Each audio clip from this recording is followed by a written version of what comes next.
উপস্থিত আমাদের একবারে সান্নিকটে সুলতানে বাংলা এই উপমহাদেশে বাংলাদেশের এই প্রত্যন্ত অঞ্চলে যিনি কালেমার দাওয়াত নিয়ে এসেছেন, তিনি খানকার বীর, রাজপথের বীর, শুধু হাতে তাসবিহ নিয়ে না, তলোয়ার নিয়ে জমিনে দিন প্রতিষ্ঠিত করেছিলেন। কথা বলেন ঠিক না ঠিক?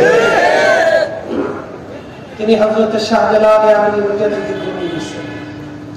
যেহেতু আউলিয়া ফেডারেশন, একটা কথা মনে রাখবেন, সারা পৃথিবীতে অনেক ধর্ম আছে, অনেক ধর্মের অনেক মত, এক এক ধর্মের এক এক বিশ্বাস। আমরা মুসলমান, আমাদের একটা বিশ্বাস আছে, আমরা সেই বিশ্বাসের উপর প্রতিষ্ঠিত। যেমন আমাদের দেশে সনাতন ধর্মে হিন্দু যারা, তারা বিশ্বাস করে আসমানের দেবতা আছে, পানির দেবতা আছে, মাটির দেবতা আছে, আগুনের দেবতা আছে, বাতাসের দেবতা আছে, বিদ্যার দেবতা আছে। এরকম তাদের অনেক দেবতা হতে হতে ৩৩ কোটি দেবতা আছে। আমাদের বিশ্বাসে আমাদের রব কয়জন? আওয়াজ আসতে দিলে হবে না, একসাথে বলেন, ইমানি জজবানি বলেন, আমাদের রব কয়জন? আমাদের রব কয়জন? আমাদের শাশ্বত আল্লাহর আইন বা বাণী কোরআনুল কারীম কয়টা? একসাথে বলেন, কয়টা? আমাদের সর্বশ্রেষ্ঠ রাসূল কয়জন? অ্যাটেনশন। খ্রিস্টানদের বিশ্বাস হচ্ছে আল্লাহ আছে, কিন্তু আল্লাহর বউ আছে, সাথে বাচ্চা কাচ্চা আছে। যিনি সৃষ্টিকর্তা, তেনার আবার বউর দরকার প্রয়োজন। ইহুদিরা বিশ্বাস করে আল্লাহ আছে, আল্লাহর ছেলে মেয়ে আছে। শিখদের এক বিশ্বাস, বৌদ্ধদের আর এক বিশ্বাস। সারা পৃথিবীতে সব ধর্মের কোনো না কোনো বিশ্বাস আছে। মুসলমানরা একটা বিশ্বাসের উপর প্রতিষ্ঠিত, যার নাম হচ্ছে আকীদা। আমরা সর্বপ্রথম লা ইলাহা ইল্লাল্লাহতে বিশ্বাসী।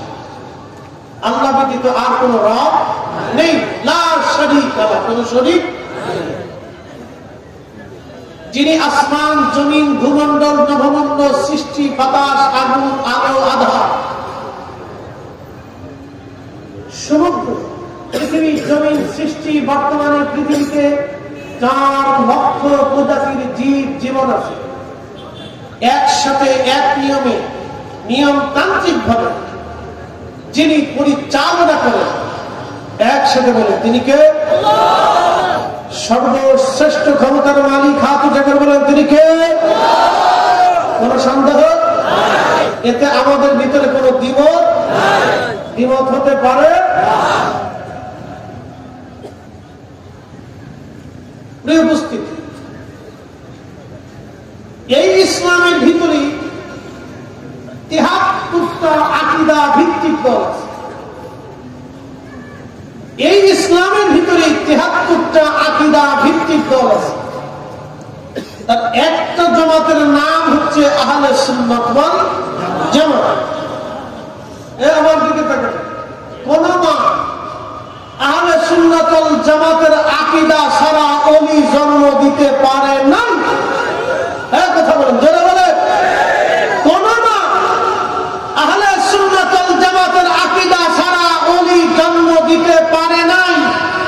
শাহজালাল ইয়ামানী আহলে সুন্নাত ওয়াল জামাতের অনুসারী, খাজা বাবা আজমেরী আহলে সুন্নাত ওয়াল জামাতের অনুসারী, ৩৬০ আউলিয়া আহলে সুন্নাত ওয়াল জামাতের অনুসারী, আল্লামা সাহেব কিবলা ফুলতুলি আহলে সুন্নাত ওয়াল জামাতের অনুসারী, শাহ ওয়ালিউল্লাহ মুহাদ্দিস দেহলভী আহলে সুন্নাত ওয়াল জামাতের অনুসারী, মুজাদ্দিদ আল ফিসানি সারহিন্দি আহলে সুন্নাত ওয়াল জামাতের অনুসারী, খাজা বাকি বিল্লাহ আহলে সুন্নাত ওয়াল জামাতের অনুসারী, খাজা বাহাউদ্দিন নকশবন্দ বুখারী আহলে সুন্নাত ওয়াল জামাতের অনুসারী, হযরত ইমাম মালিক ইবনে আনাস আহলে সুন্নাত ওয়াল জামাতের অনুসারী, ইমাম আহমদ ইবনে হাম্বল আহলে সুন্নাত ওয়াল জামাতের অনুসারী, ইমাম শাফিঈ আহলে সুন্নাত ওয়াল জামাতের অনুসারী, ইমামুল আযম আবু হানিফা আহলে সুন্নাত ওয়াল জামাতের অনুসারী।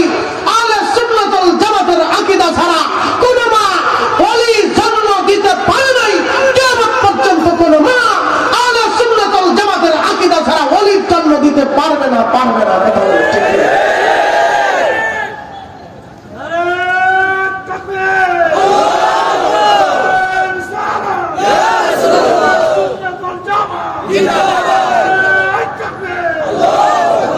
বুঝতে কি কোনো অসুবিধা? এক এক ধর্মের এক এক বিশ্বাস। আহলে সুন্নাত ওয়াল জামাতের একটি বিশ্বাস আছে।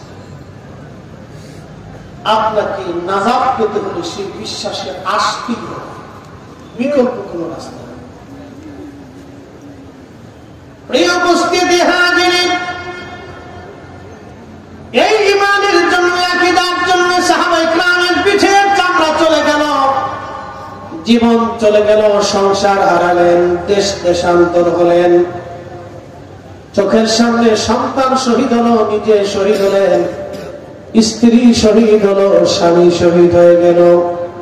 তারপরও এই ঈমান তারা বিক্রি করে দেন নাই, কারণ আল্লাহর নবী বলেছেন, আমার উম্মত তোমাদেরকে যদি কেটে কেটে টুকরা টুকরা করা হয়, তারপরও তোমরা শিরিক করবে না, আল্লাহর সাথে অংশীদারিত্ব সাব্যস্ত করবে না। তোমাদেরকে যদি কেটে কেটে টুকরা টুকরা করা হয়, আল্লাহর সাথে শিরিক করবে না, অংশীদারিত্ব করবে না, কারণ তিনি রব। যদি অংশীদারিত্ব নিয়ে কবরে চলে যান, কোরআন বলতেছে, ইন্নাল্লাযীনা কাফারু মিন আহলিল কিতাবি ওয়াল মুশরিকিনা ফি নারি জাহান্নাম খালিদিনা ফিহা। নিশ্চয়ই যারা মুশরিক, যারা কাফির, এক আল্লাহকে বিশ্বাসী না, আমার রাসূলে বিশ্বাসী না, কিতাবে বিশ্বাসী না, কবরের সওয়াল জবাবে বিশ্বাসী না, হাসরে বিশ্বাসী না, ফেরেশতায় বিশ্বাসী না, পূর্ববর্তী নবীদের উপরে, কিতাবের উপরে বিশ্বাসী না, জান্নাত জাহান্নামে বিশ্বাসী না, হাউজে কাউসারে বিশ্বাসী না, হাসরের মাঠে যারা বিশ্বাসী না, ফুলসিরাতে যারা বিশ্বাসী না, আল্লাহ ডাক দিয়ে বলতেছেন তারা কাফির। এবং মিন আহলে কিতাব, যারা ইহুদি খ্রিস্টান যারা আছে, আল্লাহ বলে কিন্তু আল্লাহর সন্তান আছে, স্ত্রী আছে বলে বিশ্বাস করে, ওয়াল মুশরিকিন, যারা মুশরিক, দেব দেবতার সামনে মাথা নত করে পড়ে থাকে। সে মনে করে মাটির মূর্তি আমার খোদা, সে ভাবতেছে পাথর আমার খোদা, সে মনে করে গাছ আমার খোদা। কেউ সূর্যের পূজা করে, কেউ সাগরের পূজা করে, কেউ পাহাড়ের পূজা করে, কেউ চাঁদের পূজা করে, বিভিন্ন দেবদেবীর পূজা অর্চনা যারা করে, আমার আল্লাহ বলেন ওয়াল মুশরিকিনা ফি নারি জাহান্নাম খালিদিনা ফিহা। চিরদিন একটা জাহান্নামের ভিতরে তারা থাকবে, কোনদিন জাহান্নাম থেকে তারা বের হতে আর পারবে না, কখনো জাহান্নাম থেকে তারা বের হয়ে আসতে পারবে না। সিলেটের মুসলমান মনোযোগ দিবেন, সিলেটের মাদ্রাসা মাঠে রাত 12টা পর্যন্ত বেজে যাচ্ছে। শহরের কত মানুষ ঘুমের মধ্যে চলে গেল, শহরের কত মানুষ বাড়ির আনন্দে ফুর্তিতে মেতে গেল, সন্তান নিয়ে ঘরের মধ্যে ভালো খাবার আয়োজন করে বসল, কিন্তু সব কিছু ফেলে দিয়ে আপনারা বেহেশতের বাগানে আউলিয়া ফেডারেশনের ডাকে আপনারা এসে গেলেন। মূলত এখানে আমরা আহলে সুন্নাত ওয়াল জামাতের অনুসারী, পাশেই মহান আল্লাহর ওলি শাহজালাল আমিনী মুজাদ্দিদি ঘুমিয়ে আছেন। তিনি কোন সাম্রাজ্যের নেতা ছিলেন না। এই জমিনে ইচ্ছা করলে শাহজালাল আমিনী মুজাদ্দিদি বাংলার মসনদে বসতে পারতেন, কিন্তু বাংলার মসনদে তিনি বসেন নাই, মসনদ দিয়ে দিলেন আর একজনের কাছে। 750 বছর ধরে তিনি এমন একটা মসনদের অধিকারী হয়ে বসে আছেন। কোটি কোটি মুসলমান ওনার জিয়ারতে আসে, কোটি কোটি মুসলমান ওনার বাজারের পাশে বসে বসে কান্না করে, কোটি কোটি মুসলমান কিয়ামত পর্যন্ত আল্লাহর ওলির মাজারে জিয়ারতের জন্য আসতে থাকবে।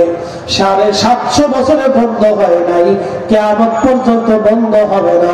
কথা বলেন ঠিক কিনা? বাংলাদেশের 750 বছরের ইতিহাসে কত রাজা চলে গেল, কত আমির চলে গেল, আমরা চলে গেল, কত ক্ষমতার পথ পরিবর্তন হল, শাসক গোষ্ঠীদের পরিবর্তন এই দল সেই দল গেল, এই মন্ত্রী সেই মন্ত্রী গেল, কিন্তু শাহজালাল রাহমাতুল্লাহ আলাইহি কোটি কোটি মুসলমানের হৃদয়ে আকৃষ্ট হয়ে আছেন। তিনি মসনদ ছাড়া, সাম্রাজ্য ছাড়া এমন একজন বাদশাহ, কোটি কোটি মানুষদের জিয়ারতে বসে যায়। এটাই হলো আল্লাহ ওলিদের কারামত। কথা বলেন ঠিক? আচ্ছা বলেন তো, ওনার ছেলে মেয়ে আছে? একসাথে বলেন, আছে? ওনার কি অনেক বড় মাদ্রাসা আছে, রাজনৈতিক দল আছে? মানুষ কেন আছে? এই মহব্বতকে সৃষ্টি করলো আসতে হবে না। জোরে বলেন, জোরে জোরে জোরে। দেশে বহু শাহজালাল আছে, বহু শাহজালাল কবর যেখানে সেখানে আছে। কোন শাহজালালের কবরে মানুষ গেল না, কিন্তু ওনার মাজারে কেন আসে? এর অর্থ হচ্ছে ওনার প্রতি সৃষ্টিকে আল্লাহ ঘুরিয়ে দিচ্ছে। কথা বলেন না, জোরে বলেন। ওনার প্রতি সৃষ্টিকে আল্লাহ ঘুরিয়ে দিচ্ছে। আমি আসি, আপনি আসেন, সবাই আসে। কেন আসে? সৃষ্টিকে ওনার দিকে ঘুরিয়ে দিচ্ছেন। আল্লামা ডাক্তার ইকবাল রাহিমাহুল্লাহ জবাবে শিকওয়াতে তার ছোট্ট একটা সূত্র বলে দিয়েছে, কেফা তুনে মুহাম্মদ সে তু হম তেরে হ্যায় ये जा चीज है क्या लौह कलम तेरे है। তুমি যদি আল্লাহর নবীর গোলামি করো, একসাথে বলবো আল্লাহু আকবার, আর জোরে জোরে জোরে জোরে, একসাথে একসাথে বলেন, একসাথে। ব্যাখ্যা না দিয়ে গেলে কালকে আমার বলবে যে এটা বেদাতি, আল্লাহর গোলামি বাদ দিয়ে রাসূলের গোলামি শুরু করছে। আমাদের কিছু ভাই সাহেবরা তো আল্লাহর গোলামিও বুঝে না, রাসূলের গোলামিও বুঝে না। এরা আমরা আবার বেদাতিও আখ্যা দেয়, মাজার পূজারি বীর পূজারি বলে। কি কথা বল না কেন? আমরা তাদের দৃষ্টিতে মাজার পূজারি বীর পূজারি বেদাতি হচ্ছে। এ ভাই শুনে, ইনসাফের দৃষ্টিতে শুনবে, বেইনসাফি না, ইনসাফের দৃষ্টিতে যদি ব্যাখ্যা করতে আসে, প্রশ্ন থাকলে করলে জবাব। আচ্ছা বলে, সিদ্দিকে আকবর আবু বকরের চাইতে এই উম্মতের ভিতরে দামি কেউ আর আছে না? না, একসাথে বলেন, আহলে সুন্নাত ওয়াল জামাতের আকীদা। যারা বলেন উনার চাইতে দামি কেউ আছে, একসাথে বলেন, দামি কেউ আছে? নবীর উম্মতের বাগানে উনার চাইতে দামি কেউ আছে? এখন বলেন, উনি আল্লাহ চিনেছে, আগে আল্লাহ চিনছেন, আগে নবী চিনছেন? বুঝে থাকলে বলেন, ভুল বলেন না। উনি কি আগে আল্লাহ চিনছে না আগে নবী চিনছে? উনি কি আল্লাহ দিয়ে নবী পাইছে না নবী দিয়ে আল্লাহ চিনছে? নবী দিয়ে আল্লাহ চিনছে। উনি আল্লাহ দিয়ে, রসুল দিয়ে আল্লাহ পেয়েছে। উনি সরাসরি আল্লাহ পান নাই, নবী দিয়ে আল্লাহ পেয়েছে। হেরা পর্বতের গুহাতে, গ্রামের শহরে উনি বসে যখন গর্তের ভিতরে চাদর দিয়ে সব গর্ত বুঝাইতেছিলেন, সব গর্ত বুঝে গেল, একটা বুঝে নেয়, পা চাপা দিয়ে ধরে রাখছিলেন। কারণ কি? খুশি কি আল্লাহকে করছেন না আগে রসুলকে করছেন? রসুলকে করছেন। কোন সাহাবীর জীবনে আল্লাহ আগে দেখে নাই, আগে রসুল দেখেছে। আম্মাজান খাদিজাতুল কুবরা আল্লাহ আগে দেখে নাই, আগে নবী দেখেছে। আম্মাজান আয়েশা সিদ্দিকা আল্লাহ আগে দেখে নাই, আগে রসুল দেখেছে। কোরআন শরীফ আল্লাহ আমাদের কাছে পাঠান নাই, আগে রসুলের কালবে পাঠিয়েছে। কথা বলেন, জোরে বলেন। কোরআন আল্লাহ তার রসুলের কালবে আল্লাহ আগে নাযিল করেছে। ভালো করে শুনে কোরআন কিভাবে আসছে শুনে যান। লাউ আনজালনা হাযাল কুরআন আলা জাবালিন লারাইতাহু খাশিআন মুতাসাদ্দিআন মিন খাশিয়াতিল্লাহ।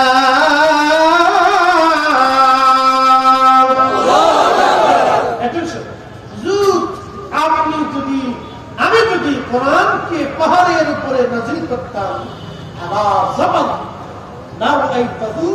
আপনি দেখতেন আমি আল্লাহর ভয়ে এই পাহাড় গলে গলে শেষ হয়ে পৃথিবীর সবচেয়ে বড় পাহাড়ের নাম হচ্ছে মাউন্ট এভারেস্ট, উচ্চতা 29,000 ফিট। এই বিশাল পাহাড়ের উপরে যদি কোরআন আল্লাহ নাযিল করতে, পাহাড় গলে শেষ হয়ে যেত। এই কোরআনটা আল্লাহ 23 বছরের জীবনে 123 বছরের জীবনে 114টি সূরার বিন্যাসে 6,666টি আয়াতের মাধ্যমে ধীরে ধীরে প্রয়োজনের শর্ত সাপেক্ষে বিভিন্ন কারণে আল্লাহ তার রাসূলের কাল মুবারকে কোরআন নাযিল করেছেন।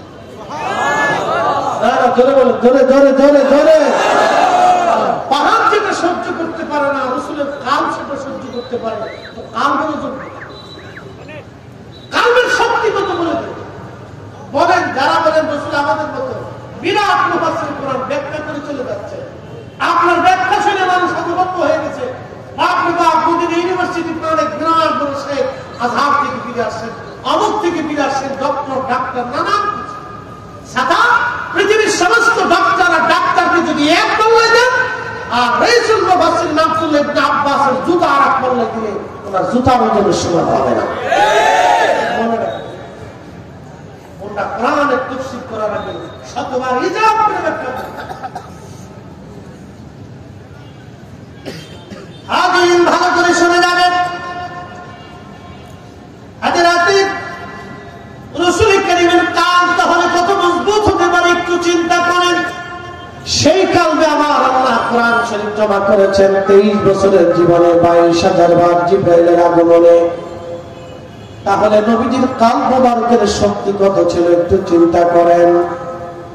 এই কোরআন শরীফ যখন আল্লাহ নাযিল করলেন, যালিকাল কিতাবু লা রাইবা ফীহি হুদাল লিল মুত্তাকিন। কোরআন আসলো কলবের মধ্যে। এই কোরআন নবীর কাল মুবারকে আসছে। আল্লাহ নবীজি যখন সাহাবীদেরকে বললেন, আল্লাহ বলেছেন যালিকাল কিতাব, কোরআন কোন দিক দিয়ে আসলো সাহাবীরা দেখেন নাই, শুধু কোরআন নাযিল হওয়ার সময় দেখলেন নবী ঘেমে গেছে। সাহাবীরা শুধু এতটুকু দেখছে, নবী প্রিয় নবী ঘেমে পুরো শরীরটা চুপচুপ হয়ে গেছে। শুধু এতটুকু দেখছে যে নবী ঘেমে গেছে। এরপর আল্লাহ নবী কোরআন নাযিল হওয়া শেষ হওয়ার পর রাসূল কারীম বললেন, হে সাহাবীরা, আল্লাহ কোরআনে আমাকে এই মুহূর্তে জানিয়ে দিয়েছেন, যালিকাল কিতাবু লা রাইবা ফীহি হুদাল লিল মুত্তাকিন। ওহা এমন এক কিতাব যে কিতাবের মধ্যে কোনো সন্দেহ নেই। আচ্ছা আপনারা বলে, সাহাবীরা কি কোরআন মেনেছে আল্লাহ দেখে না রাসূল দেখে? না না, জোরে বলেন, ভয় পেয়ে বলবেন না, ভয়ের কারণ নেই। কোন সাহাবী আল্লাহ দেখে না, কোন সাহাবী জিবরাইল দেখে না, কোন সাহাবী জিবরাইল এসে নবীকে পড়াচ্ছে জোরে জোরে বলতেছে, এটা দেখেন নাই। কোরআন নাযিল রাসূলের কাল মুবারকে হয়েছে, কালবে এসেছে, কোন রাস্তা দিয়ে এসেছে, কেমনে এসেছে সাহাবীরা দেখেন না। শুধু দেখছেন নবীজি ঘেমে গেছে, শুধু ঘাম চুকে দেখেছেন। এরপরে রাসূল যা বলছেন যে আল্লাহ এটা বলেছে, সাহাবী کرام বিনা বাক্যে, বিনা দলিলে, বিনা তর্কে নবীর কথা মেনে নিয়েছেন। এর অর্থ হলো সাহাবীরা আগে নবী চিনেছে। কথা বলে ঠিক না? আগে নবী মেনেছে, নবী মাইনে তারা আল্লাহ বুঝেছে, নবী দিয়ে তারা আল্লাহ চিনেছে, নবীর মাধ্যম দিয়ে তারা আসর চিনেছে, নবীর মাধ্যম দিয়ে ঈমান বুঝেছে, নবীর জন্য তারা জিহাদের ময়দানে গেছে, রাসূলের কথা শুনেই তারা যুদ্ধের ময়দানে নিজের জীবনকে কুরবানি করেছেন, নবী দেখে তারা জান্নাত জাহান্নাম চিনেছেন। অতএব রাসূলের গোলামি না হলে আল্লাহর গোলামি হয় না। এক বাক্য কথা শেষ, নবীর গোলামি না হলে আল্লাহর গোলামি হয় না। বলে কোন দলিল? আর বলে দিচ্ছি, قل إن كنتم تحبون الله فاتبعوني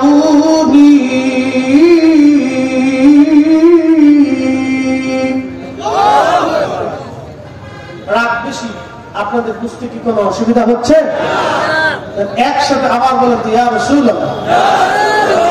মনোযোগ, রাত আর বেশি বাড়াবো, কথা বলে শেষ করছি। কুল হুজুর আপনি বলেন, ইন কুনতুম তুহিব্বুনাল্লাহ, চূড়ান্ত ভাবে কেউ যদি আমি আল্লাহকে পেতেই চাই, একবার আল্লাহকে ভালোবাসা মানে আল্লাহ পাওয়া, আল্লাহকে ভালোবাসা মানে আল্লাহকে খুশি করা, আল্লাহকে ভালোবাসা মানে আল্লাহ মানা, আল্লাহকে ভালোবাসা মানে আল্লাহর সব আইন নিজের জীবনে বাস্তবায়ন করা, আল্লাহকে ভালোবাসা মানে আল্লাহর জন্য জীবন দেওয়া, আল্লাহকে ভালোবাসা মানে আল্লাহর জন্য সবকিছুই করা, সবকিছুই আল্লাহর জন্য, সবকিছুই আল্লাহর জন্য। আল্লাহ বলতেছেন, হাবিব, কেউ যদি আমাকে ভালোবাসতে চায় চূড়ান্ত ভাবে, আপনি নবী বলে দেন ফাত্তাবিউনি, সেজন্য আপনি নবীকে চূড়ান্ত ভাবে মেনে নেয়। আপনি নবী মানলে আমি আল্লাহ মানা হবে, আপনার গোলামি হলে আমি আল্লাহর গোলামি হবে, আপনার জন্য জীবন দেওয়া হলে আমি আল্লাহর জন্য জীবন দেওয়া হবে, আপনি নবীর পক্ষ হলে আমি আল্লাহর পক্ষ হবে, আপনি নবীর দল হলে আমি আল্লাহর দল হবে, আপনি নবীর মাঠ হলে আমি আল্লাহর মাঠ হবে, আপনি নবীর পথ হলে আমি আল্লাহর পথ হবে, আপনি নবীর ইত্তেবা হলে আমি আল্লাহর ইত্তেবা হবে, আপনি নবীর ভালোবাসলে আমি আল্লাহ ভালোবাসা হবে, আপনি নবীর প্রশংসা করলে আমি আল্লাহর প্রশংসা হবে, আপনি নবীর সাথে বেয়াদবি করলে আমি আল্লাহর সাথে বেয়াদবি হবে, আপনি নবীর শান গাইলে আমি আল্লাহর শান হবে, আপনি নবীকে কষ্ট দিলে আমি আল্লাহকে কষ্ট দেওয়া হবে।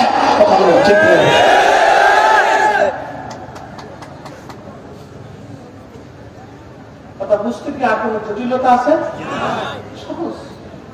আপনি কোরআন বুঝেন না, সেটা আপনার বুঝেন না। আপনি আমাদের খালি বেদাতি বেদাতি করেন কারণ, হ্যাঁ, আপনি কোরআন বুঝেন না, সাঁতারটা আপনার বুঝেন তো, আপনি খালি আমাদের বেদাতি বেদাতি করেন কারণ, আপনি বুঝেন না, সেটা আপনার বুঝেন। কোরআনের সূত্রে কোরআন ঠিক আছে, কোরআনের জায়গা কোরআন ঠিক আছে, আপনি বুঝেন না, সেটা আপনার। এই কোরআন যারা বুঝেছিল, এই জন্য কাজী নজরুল আন্ডার মেট্রিক এত বড় মেধাবী কোন মা সন্তান বাংলা জন্ম দিতে পারবে কিনা তিনি সন্দেহ সন্দেহ রসুলের প্রশংসা করছে। একসাথে বলবেন মারহাবা। একটা সন্দেহ শুনুন, আল্লাহকে যে পাইতে চায়, আল্লাহকে যে পাইতে চায়, হযরতকে ভালোবেসে আরশ কুরসি লৌহ কলম না চাহিতে পেশেষে। মারহাবা। রাসূলের গোলামি আল্লাহর গোলামি। একসাথে বলে নবীর গোলামি, একসাথে বলে নবীর গোলামি, নবীর দল, নবীর পক্ষ, নবী মানা, নবী মানা, নবীর ভালোবাসা, নবীর শান। এই জন্য আবু বকর শুধু নিজে খেদমত করে আর একটা ছোট্ট কন্যা সন্তানকেও দিয়ে নবীজির সাথে বিবাহ মোবারক করিয়ে আমাদের আম্মা জানা আয়েশা সিদ্দিকা রাদিয়াল্লাহু আনহাকে দিয়ে আবু বকর সিদ্দিক আল্লাহ নবীর ভিতরের বাড়িরও খেদমত করিয়েছে। বাড়িতে গবেষণা করবেন যে একজন ব্যক্তি তার জীবনে কতটুকু ভালোবাসা বলে নিজের অর্থ ব্যয় করছে, নিজের থেকে জিহাদে যুদ্ধে ডানে বামে পিছনে সামনে মাল খরচ করে জীবন খরচ করে নিজের যুদ্ধে জিহাদে অংশগ্রহণ করে খেদমত করেছে। এরপরেও তার নিজের ছোট্ট কন্যা সন্তানকে বিয়ে দিয়ে নবীজির ভিতরের বাড়িরও খেদমত করিয়েছে। এই জন্য উনি উম্মতের শ্রেষ্ঠ ব্যক্তি। এই জন্যই ভালোবাসার জন্য উনি সিদ্দিক। একসাথে বলবেন আল্লাহু আকবার। বুঝে যেতে হবে, কঠিন কোন জটিলতা নাই। আপনি বুঝেন না, সেটা আপনার বুঝে কোন জটিলতা এবং তার একটা বাক্য শেষ হয়ে গেল। অলি হতে হলে আগে নবী পেতে হবে। জোরে জোরে বলেন, জোরে বলেন। অলি পেতে হলে কি পেতে হবে? নবী পেতে হবে। আমরা সেই মুসলিম, আমরা সেই মুসলিম এদেশে তাওহীদ রিসালাত তাওহীদ রুবুবিয়াতের সাক্ষাৎ আল্লাহর জমিন আল্লাহর দ্বীপ কালেমার পতাকা উত্তোলন করার জন্য যুগে যুগে যুগে যুগে অসংখ্য আউলিয়া কিরাম এসে কালেমার দিশা দিয়েছেন। এটা আউলিয়া কিরামের জমিন। কথা বলেন ঠিক না বেটে? আউলিয়া کرام করেছে। তবে এই জমিনে নীল নকশা চলতেছে, সতর্ক হবেন। বর্তমানে আমাদের দেশে হিন্দু সম্প্রদায়ের সাথে আমাদের কোনো মতানৈক্য নাই। তারা দেশের নাগরিক, আমরাও দেশের নাগরিক। ইসলাম নামে এক উগ্র সন্ত্রাসী সনাতন ধর্মী জঙ্গি গোষ্ঠীদের মাধ্যমে আমাদের দেশে নতুন করে সাম্প্রদায়িকতা, এই অশান্তি সৃষ্টি করার চেষ্টা চলতেছে। কথা বলে ঠিক না ঠিক? আমাদেরকে সতর্ক হতে হবে। আমরা যেমন আহলে সুন্নাত ওয়াল জামাত যারা আছে, আমরা যেমন উগ্রতা জঙ্গিবাদে বিশ্বাসী না, অতএব এদেশে কোন উগ্র জঙ্গিবাদ সৃষ্টি হতে দেওয়া হবে না। কথা বলে ঠিক না? সে যে ধর্মের হোক, যে ধর্মেরই হোক, কোন উগ্রবাদ জঙ্গিবাদের সৃষ্টি হতে দেওয়া হবে না। এই উপস্থিতি এই অশান্তি সৃষ্টি করার পায়তারা 800 বছর ধরে এই জমি মুসলমানরা শাসন করেছে। একসাথে বলবেন আল্লাহু আকবার। কত বছর?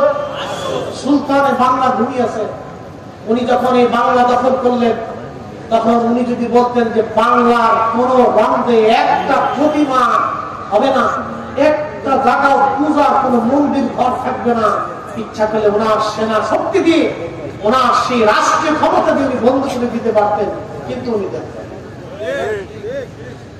অনেক 750 বছর ধরে বাংলার ইতিহাসে আমরা একই অবস্থান, সহাবস্থানে মিলেমিশে ব্যবসা বাণিজ্য, অর্থনীতি, রাজনীতি, সমাজনীতি আমরা একসাথে চলতেছি। মাঝখান থেকে এক সন্ত্রাসী উগ্র জঙ্গি গোষ্ঠীর মতো বানিয়ে দিয়ে আমাদের দেশে সাম্প্রদায়িকতা, হিন্দু মুসলমানের দাঙ্গা মারামারি সৃষ্টির পায়তারা চলতেছে। কথা বল ঠিক কিনা?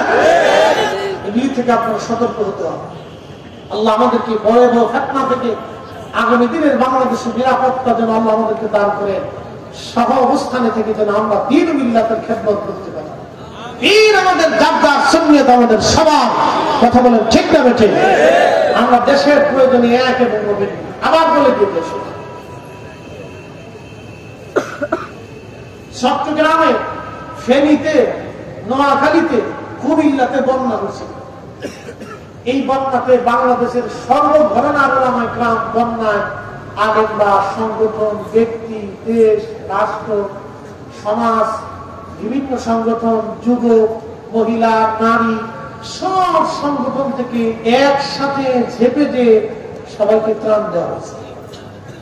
কথা ঠিক কিনা? সবাইকে ত্রাণ দিয়েছে। সিলেটে যখন বন্যা হলো, তখন বাংলাদেশের সব মানুষ, সব সংগঠন এসে একসাথে বন্যায় সহযোগিতা করছে।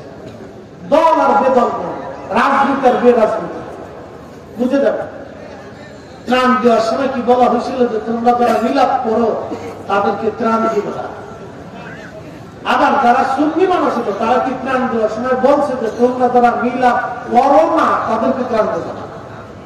এরকম কি কোনো কথা বলা হয়েছে? তার অর্থ হচ্ছে দেশের স্বার্থে আমরা এক এবং অভিন্ন। যারা বলেন, যারা বলেন, কথা বলেন, দেশের জন্য আমরা এক এবং অভিন্ন। কথা বলেন ঠিক কিনা? দেশের স্বার্থে আমরা এক এবং অভিন্ন। দেশের জন্য আমরা এক দেহ, এক মন, এক আত্মা, এক প্রাণ, এক অংশ। এটা মনে হয় ধর্মীয় মতানৈক্যতা আমাদের হবে। আপনার মসজিদে মিলাদ হবে, আপনি বাধা দিবেন কেন? বাধা দিতে পারেন। মিলাদুন নবীর জুলুস হবে, র্যালি হবে, আপনি কেন বাধা দিতে পারেন? আপনি করেন না, আমি আপনার জোর করে করাতে যাবো কেন?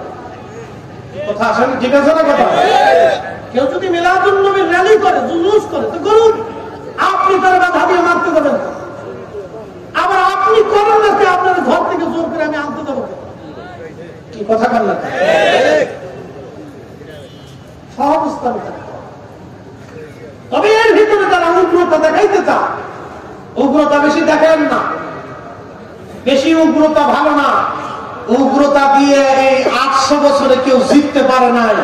800 বছরে ওলিরা জিতেছে, বাকি কিয়ামত পর্যন্ত ওলিরাই জিতবে, ওলিদের দলই জিতে থাকবে। কথা বলেন ঠিক না?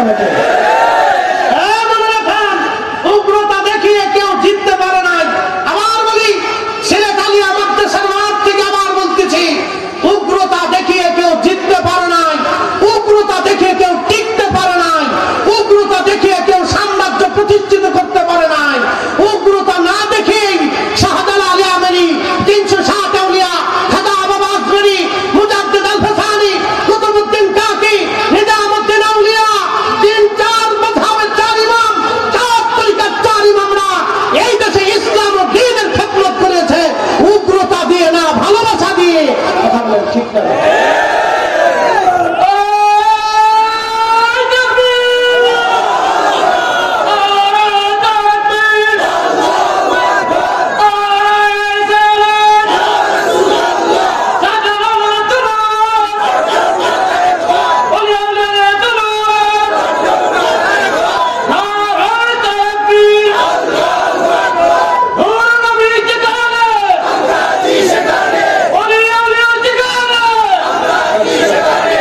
কি ভুল বললাম? কষ্টের কথা বলছি? সহমর্মিতার কথা বলছি। শোনেন, কেউ যদি মনে করে যে আমরা শক্তি দেখাবো, ভাববেন শক্তির পিছনে আরো শক্তি আছে। শক্তির পিছনে আরো শক্তি আছে। আপনার যেমন 10টা লাঠি আছে, আমারও 10টা আছে। এগুলি পরিহার করতে হবে। এগুলি উগ্রতা দিয়ে কখনো দেশে শান্তি হয় না, সমাজ সহমর্মিতা একসাথে করা হয়। ভালোবাসা দিয়ে পৃথিবী জয় করতে হয়। আল্লাহ রাসূলের অনেক বড় শক্তির অধিকারী ছিলেন। তিনি পৃথিবীর সবচেয়ে বড় সুপ্রিম পাওয়ার ছিলেন। আঙ্গুলের ইশারাতে চাঁদ কেঁপে কেঁপে দুঃখণ্ডিত হয়েছে, সূর্য উঠে গেছে, সমুদ্র স্টাপ হয়ে গেছে, পাহাড় ছুটে পড়েছে, সমস্ত প্রাণীকুল দৌড়ে শেখ নবীর কদমের মধ্যে থাপড়ে পড়েছে।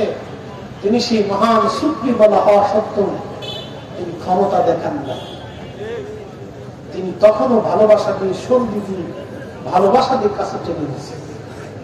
তিনি যুদ্ধ করতে চান নাই, যুদ্ধ চেপে আসলে তিনি করছেন। নবীর জীবনে কোনোদিন দেখেন নাই তিনি ইচ্ছা করে যুদ্ধ জড়িয়েছেন।